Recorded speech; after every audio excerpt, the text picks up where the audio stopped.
Okay.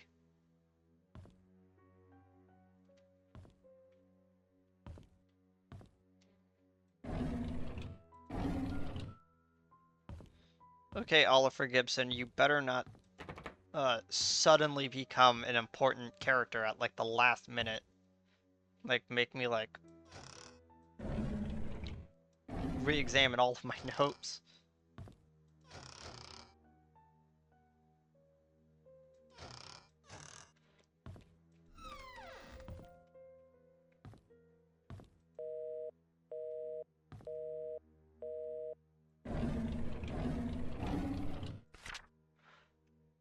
Office of Church Haven in Old Jersey. SY? Huh.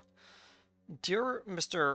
Oliver Gibson, we regret to hear that Father Matthew is still not joining any part of the annual religious gathering event from January 16th till to the 23rd in South York. We received Father Matthew's memo yesterday stating that he was not feeling well.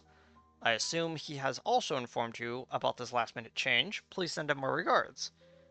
We wish him a swift recovery that he may serve so that he may serve the people of Painscreek soon. Reverend Ton McDermott. July 18th through to the 23rd. Oh, there's the wrench. And shovel? Yep.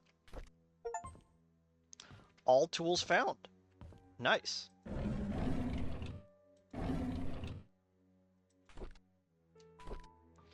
January 3rd, 1996. We just attended Trish's funeral this morning. Charles tried to be strong, but by the end of the ceremony his face was wet. Dorothy cried her heart out. Truly pains the soul to witness so many deaths occur here in Painscreek. Every one of those deaths was of a person I knew, and some were very close to me. Among them, Vivian's death shocked me the most.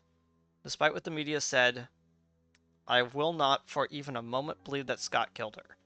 Just doesn't make sense to me. Trish's death hunt hurt the most, probably because I spent the last few years mentoring her. She was smart, kind, and very talented. She was turning into a very promising young woman. With her passing, Charles has lost all of his family members. He's all alone. I can't imagine the pain he is going through. Dorothy left Painscreek early February, a month after Trish's funeral. The hospital closed shortly after. By the end of the month, Charles had packed and departed Painscreek for good. Wanda passed away on March 2nd, 1996. Her cancer had spread too far and too deep. The doctors could not save her. 2 weeks after her funeral, Derek moved out of Painscreek. Autumn is approaching. My photography store will be closing by the end of the month. I have many things to say. There's no one left to confide in. Anyways, I've been thinking about retiring for quite a while now. Maybe the time has come. Oliver Gibson's story. Not gonna lie, it feels like I should have come into here during Act 1. Maybe they had a reason for not giving us the toolbox and the shovel this early on. It just feels weird that that note feels like a very early game note that we would have gotten. But maybe it was because Oliver Gibson just doesn't have too many. It would feel weird to have his well of information dry up so soon. A tool used to tighten it and loosen bolts, screws, and pipes can be used on drain covers.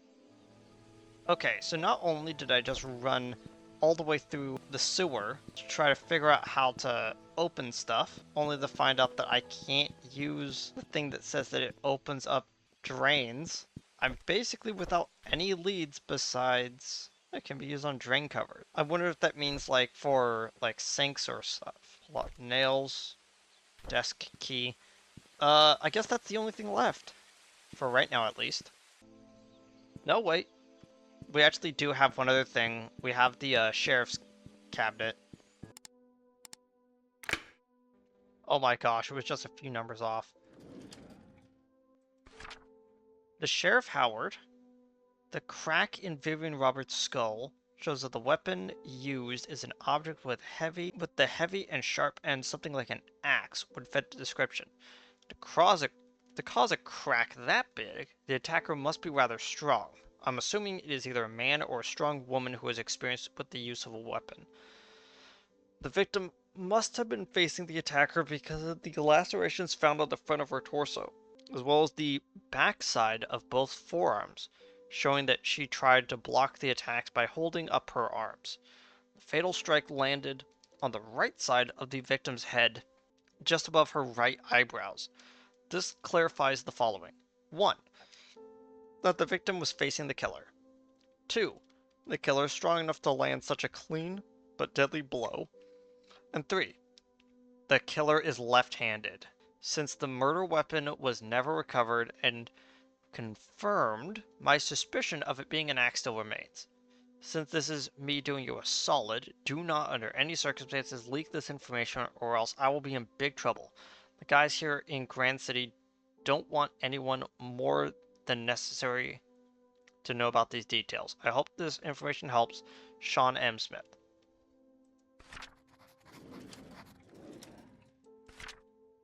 Vivian Roberts' murder case record of alibi.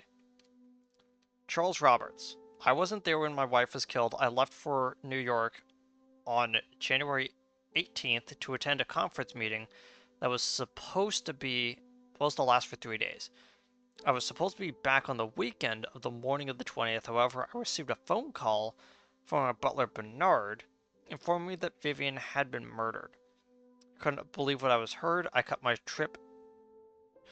short my trip and immediately came back. Matthew Brooks. There was an annual religious gathering event in Hartford where pastors from different churches in our state's vicinity meet and discuss what we can do to help our society. The event started on the 18th, ran for 5 days, ended on the 23rd. I represent Painscreek Trinity Church at the event.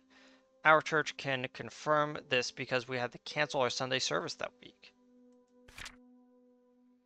Bernard Hopkins. I was preparing for the fundraising event when I felt sick. However, there was no one who could really do my job, so I kept working. About at 9 in the evening, I was too sick to continue, so I bid Vivian good night, headed back home. Dorothy Patterson saw me leave. No, there's no one else that lives there. I live alone.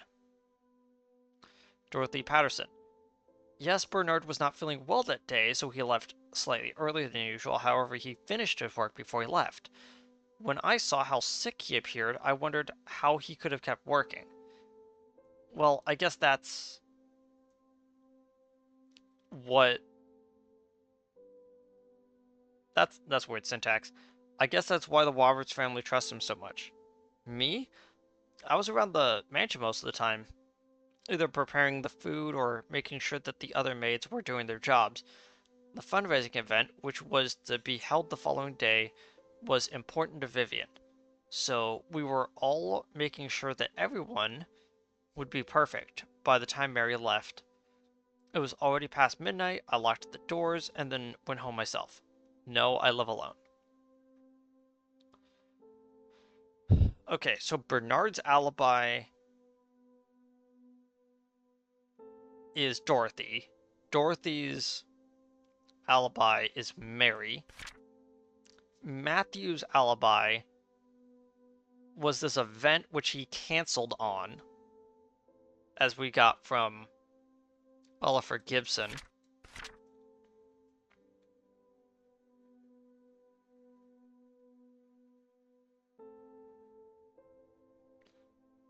Mary Martinez.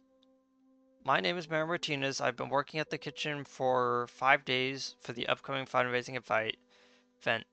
Jimmy's Bakery was supposed to deliver the cakes, but a few days before the event, they called to inform me that they couldn't make it. Suddenly, I was in charge of the cakes. I was so mad because we didn't have much time, and this event was supposed to be extremely crucial for Vivian's business. But after hearing that Vivian was murdered, all my anger and work just sort of became irrelevant. So Mary doesn't have an alibi, which chains into everyone. I guess you could kind of say that all of the workers have an alibi for each other. Bernard having a motive with his father being one of the people that died in the mining accident does put him at the top. Matthew canceling his showing puts him up there too. Derek Tyler. I remember dropping Mr. Roberts off at the airport on July 18th around 2 p.m. I was supposed to come back after that to drive around for Vivian, but she told me to take a break since I haven't had a day off for quite some time. I decided to visit a friend of mine who's moving upstate to West Dakota. What sort of friend? An elementary school buddy that used to live there, but moved when he received a scholarship. I stayed at his place for a few days before coming back to Painscreek. Yes, he could vouch for me. I have his number at home. I could give it to you later. Derek never gave me that number. Okay, Derek.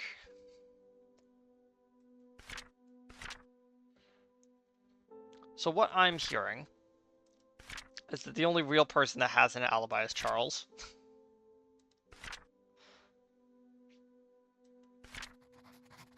So, the killer is left-handed. That is an interesting note, because that makes me put Bernard a little bit back on top. So, dropping everyone else, we have Derek, then we have Bernard, and then we have Father Matthew. Let's just say that Scott is just off the table because he's a red herring.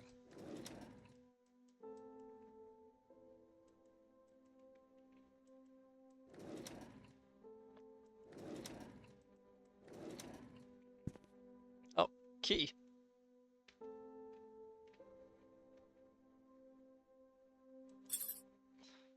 Car key. I'm gonna guess that this is to the glove compartment. You know, I just thought of something. Probably at an earlier state of the game, you could go into Oliver Gibson's photography place early. Maybe not get that note about Father Matthew, but something in there we could then use to open up the cabinet over there, get this key, and then this key could be an alternative way to unlock this car. Like, that's my immediate assumption.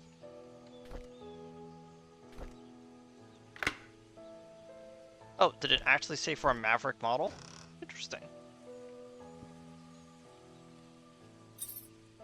Lockbox 201.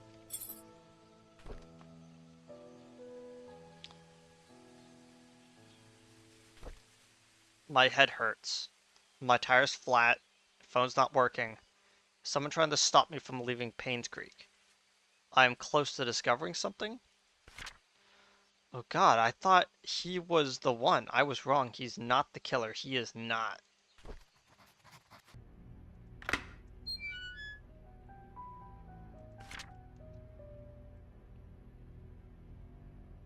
What's the button for? What? He's on to me, and I had to hide the key in one of the drains by the roadside. Ever since I received the messages and the key, I've been following this anonymous person blindly. What a fool I've been. I need to revisit my investigation notes to see if I might have missed anything important. I looked through the alibis recorded by Sheriff Howard, which we just did. Charles, Matthew, Bernard, Dorothy, Mary, and Derek. Then I noticed it. One of them is lying. It was recorded that there was an event, yet I remember reading somewhere that about it being canceled. Where did I read that again? I can't seem to remember. Oh my god, I just realized that they're all that the E in all the killer's messages is slightly off in comparison to all the other letters. If I could find the typewriter, I could find who killed Vivian. Story of Stephen Moss. At this point in the game, who am I missing for remaining journals? Vivian and Matthew. I see. So at this point, we basically found every piece of information we can find. And if you weren't already pointing to Matthew as possibly being the killer, now is the moment that you are kind of locked in on it. Yeah, I was giving a little bit of like a walk around for what could possibly be the killer, but at this point I would have gone all in on Matthew if I didn't already know it was Matthew. Is it under Sophia's journal? No.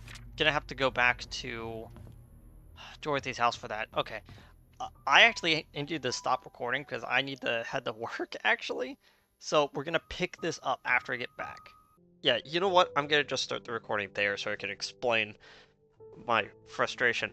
I only just noticed after what? Episode 7 just went up as of the recording of this, and I'm about to start the recording on episode like 10 or so. I'm not entirely sure, but I only just now figured out how to fully bring the gameplay window all the way over to the left, so I don't have that like weird line on the side. Sorry about that. Okay, so as of the recording of this, Vote for Holt, the person I've been referring to for the entire reason why I'm playing this series, is about to upload episode 3, and it's definitely going to be out, probably by the time I'm actually done with this recording session, and I have a limited amount of time to record today, but I do want to try and get to the end, and so there's only about like 2 or so things that I really need to do. So, shovel, I definitely believe is going to be used at the graveyard, and the claw hammer was used for the wooden boards. And it says that this can be used on drain covers, so I think that this is going to be used to get the key in the storm drain. Found next to his diary. The tea room guest key. Right. Yeah, and then we have that the key in the storm drain is a little bit more important. So I'm gonna head up to the manor to access the tea room desk first. I was trying to figure out if the manor always had that weird starting ambiance to it.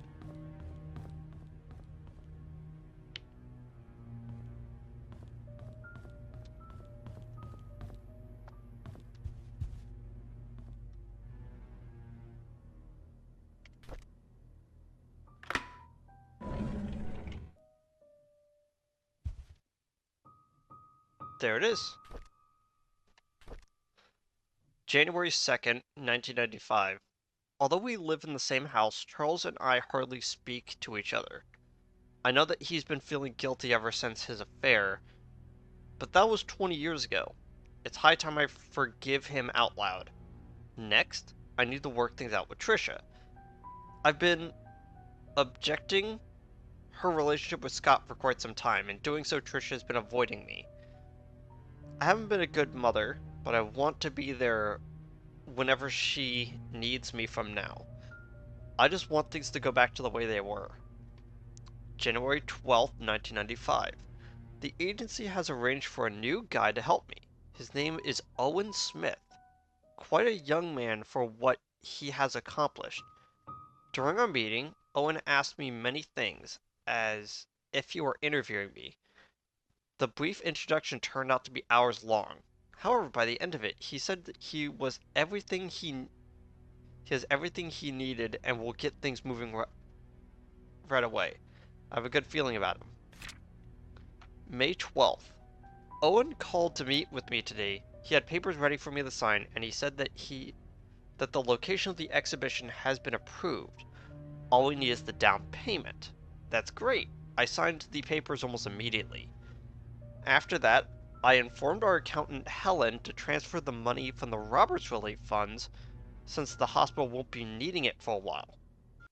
Owen's been a great help since we brought up the idea of an art gallery for the public. I'm not sure things could have gone so quickly if it had been some other agent. I owe him that much. The art gallery will open in 3 months, so I'm excited about it. We have received most of the artwork from the contributors and artists.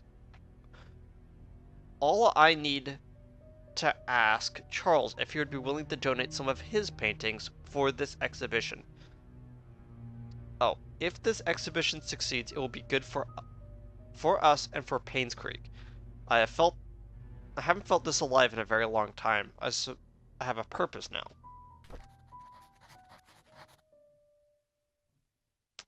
Interesting. Let me cross-reference something really quickly. Yeah, January 12th.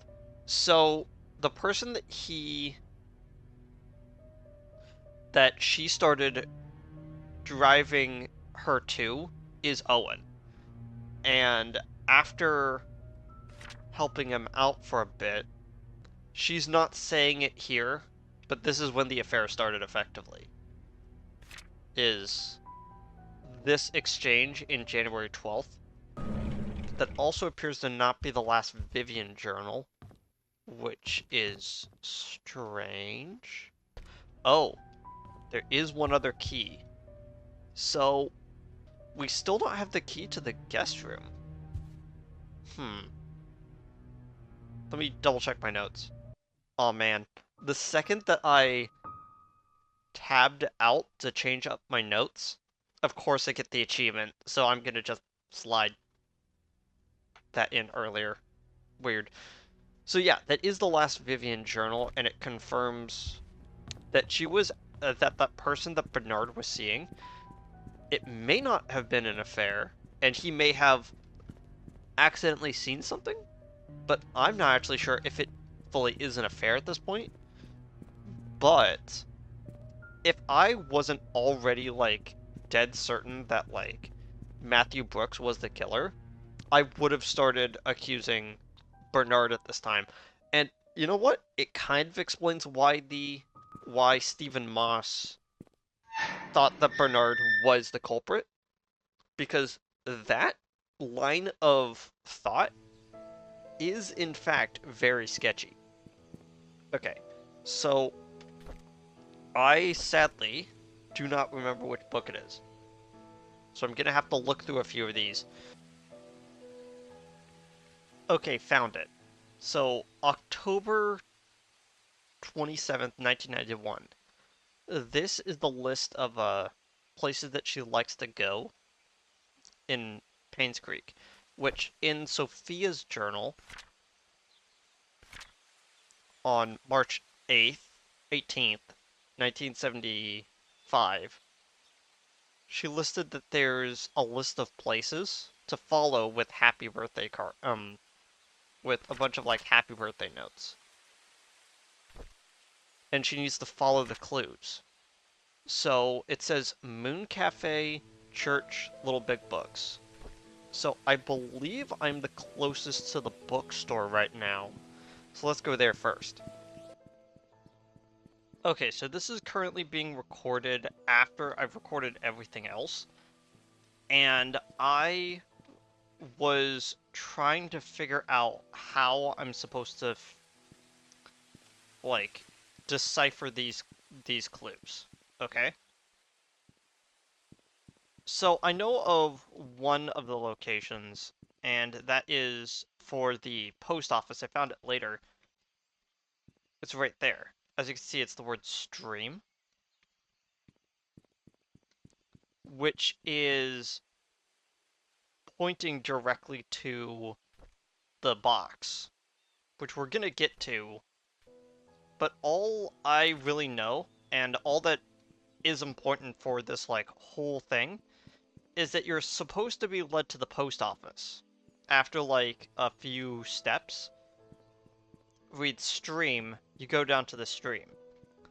And you're supposed to infer that Matthew's favorite place is at the church.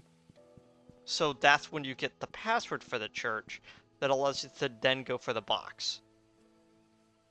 I hope that kind of explains the puzzle, because I just, like, skipped the puzzle entirely after I couldn't find a lot of the text around. Like, I just, like, can't find, like, any of them. But yeah, I just can't find it. It's the whole puzzle that's supposed to lead you to the box, but most people find the box accidentally at some point anyway, so it's not really something that's gonna trip people up. But it does mean that this puzzle is a little bit more obtuse.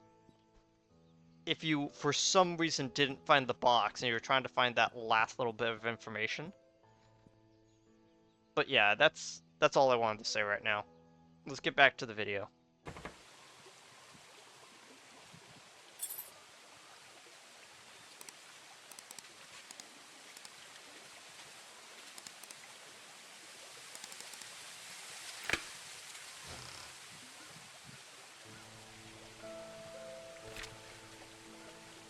Dear Sophia, it's been quite a while since I last wrote to you.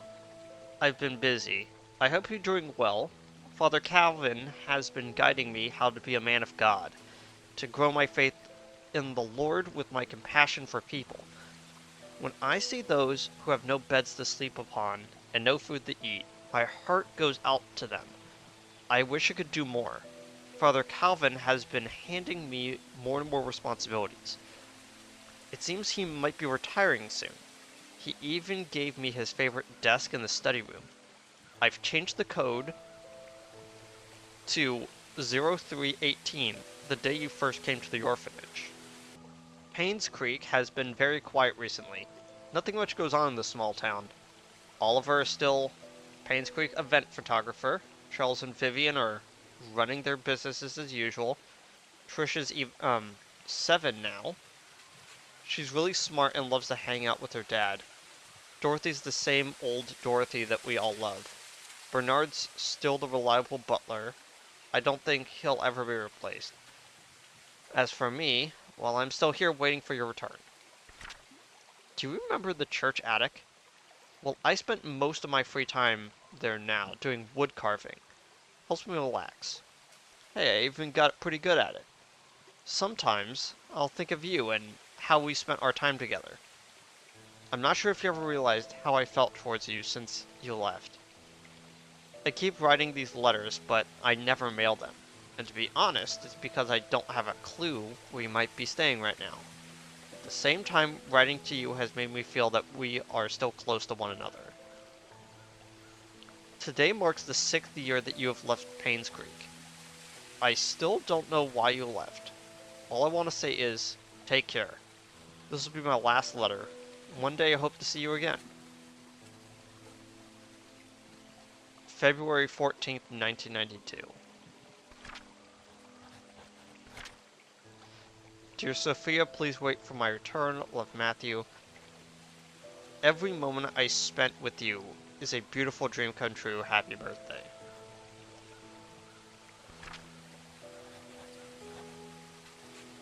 And of course, right next to that is a box with a ring in it.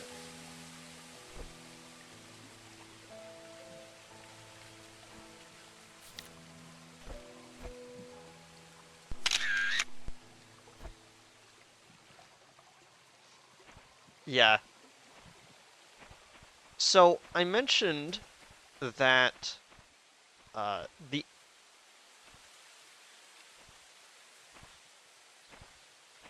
Oh. I mentioned that in Holt's video about... I shouldn't actually say Holt as in that's actually his name. I believe his name is James. Either way. In his video, he kind of explains why that box is so disastrous to open. And no matter how far into the game you are, the second that you open that box, you immediately know that Sophia, the woman that Vivian killed, and Matthew are deeply tied with each other. And when you kind of connect the dots, you're left with only saying that Matthew is the killer, no matter how much evidence is stacked onto other people. And I could kind of see how that is. But if I wasn't so already dead set that Matthew was the killer at this point, right now it would actually be a tie between him and Bernard. Because Bernard's evidence against them has been stacking up, and Derek as well, but Derek to a lesser extent. It's just that you kind of have to agree with Stephen Moss that Bernard is at least like high on the list. Okay, so I decided to kind of just wrap it up there. I was about to go into the stuff the desk unlocks, but I'm already at like a half an hour and I'm kind of running out of time to put this video up. So, we're gonna get to a lot more of that. I think we have like 2 more episodes left with the how much we have, especially if the last one is like twice, if not 3 times as long, because we have to put all of the endings together. I'm also at the point right now, I haven't finished recording all of the endings because I wanted that to be like the last thing I do to kind of crown everything off. I'm currently looking at uh, 3 achievements left in the game as well. So it would be kind of nice to kind of cap it all off, get all the achievements, and then wrap it up. Anyway, I'll see all y'all next time. Goodbye.